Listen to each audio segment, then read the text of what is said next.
Hi guys, ngayon guys magigisa ako ng itlog na may kamatis, bawang at sibuyas. Ayan guys.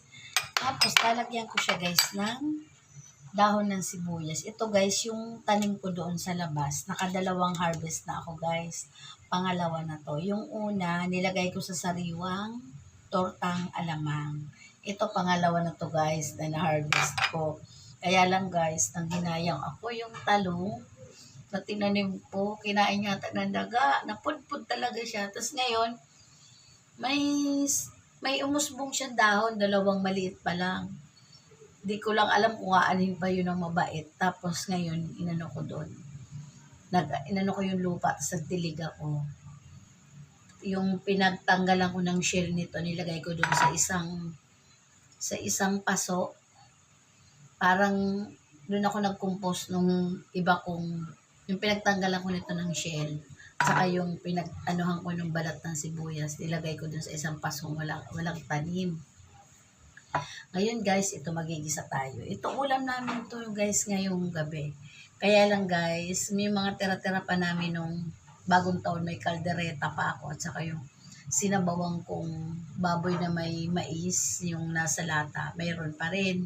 Tapos mayroon pa rin akong paksiw. Yun, ilalabas ko yung guys, iinitin ko. Inano ko lang tong itlog para may ulamin yung aking abibay.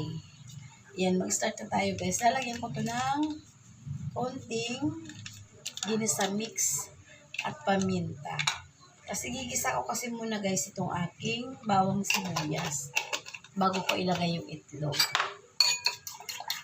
So guys, tapos lagyan natin siya ng asin. Ayan guys.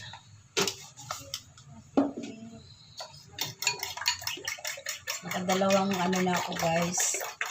Meron ako ditong pinagtanggalan ko ng dahon na kangkong. Try ko guys na itanim sa, hindi siya umaano na tubig. Wala siyang butas, pero lalagyan ko siya ng lupa. Tatry ko bukas, tanim. Kung magdadahon siya guys, kasi tinanggal ko lahat ng dahon dun sa tangkay ng kangkong. Ayan, okay na to guys. Mag-start na tayo mag-isa. Ito guys, medyo mainit na yung ating kawali. Ilagay na natin yung sibuyas at bawang. Ito guys, isang buong sibuyas to. Tapos sundan natin yung bawang.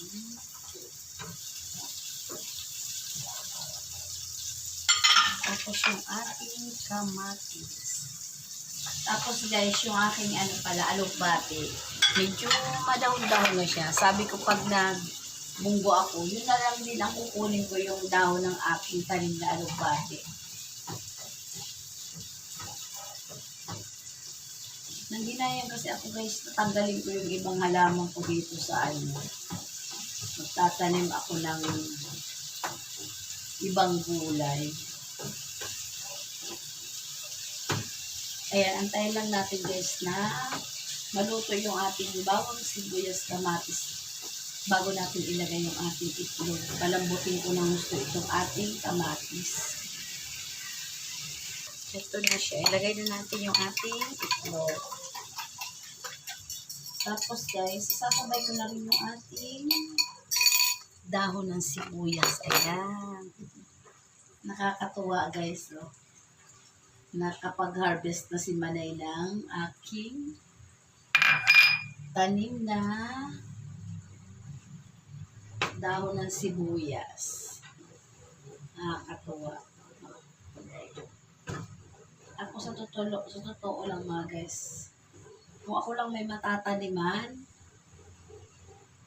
mahilig ako magtanim. Ito na siya guys, yung ating itlog. Ito na yung ating scramble guys. Maya-maya ko muna siya tatanggalin dyan sa konting-konti na lang. Okay na to. Ito guys, okay na yung ating ginisang itlog. Ayan guys. Guys, kakain na kami. Ito yung aming mga tira-tira pa ng New Year. Ito yung kaldereta. Yan, kainan na.